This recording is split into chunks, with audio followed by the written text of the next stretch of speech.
அனைவருக்கும் வணக்கங்க. இன்றைக்கி நம்ம வீட்டில் என்ன சாப்பாடுன்னு பார்த்தீங்கன்னா, காலையிலே சாதம் வச்சாச்சு. சாப்பாடு வெந்துட்டுருக்கு. அதுக்கு காய் என்னென்னு பார்த்தீங்கன்னா, பாவக்காய் தான் பொரிக்க போகிறோம். ஃபஸ்ட்டு எண்ணெய் ஊற்றியாச்சு. அப்புறம் கடுகு போட்டு கடுகு வெடிக்கவும் வெங்காயம், பச்சை மிளகாய் பழுத்த மிளகா தான் இருந்துச்சு. ரெண்டையும் போட்டு வதக்கிட்டு இருந்தேன். நல்லா வதங்கினதுக்கப்புறம் பாவக்காய் போட்டு வதக்க வேண்டியதுதான்.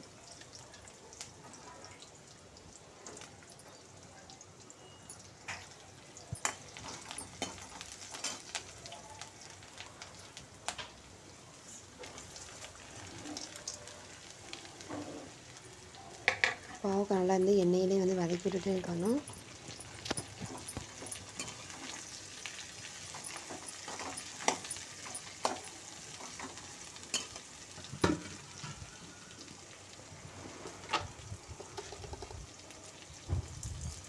ரெண்டு மூணு உப்புக்கல் போட்டு தேவையான உப்புக்கல் போட்டு நல்லா எண்ணெயிலே வதக்க தட்டை வச்சு நல்லா மூடி வேக வச்சிடணும்.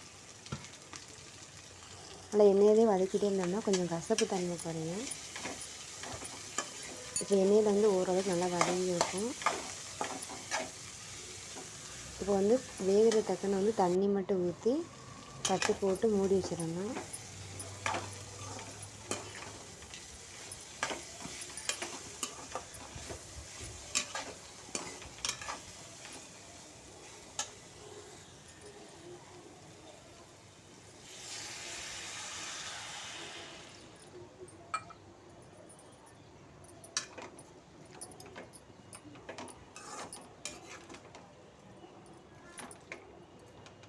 நல்லா கிளறி விட்டதுக்கப்புறம் லாஸ்ட்டாக பார்த்திங்கன்னா இந்த மாதிரி தான் வெந்திருக்கும். நமக்கு கொஞ்சம் கசப்பு கொஞ்சம் கம்மியாக இருக்கும். கசக்க தான் செய்யும், கொஞ்சம் லைட்டாக கசப்பு கம்மியாக இருக்கும், அவ்வளோதான்.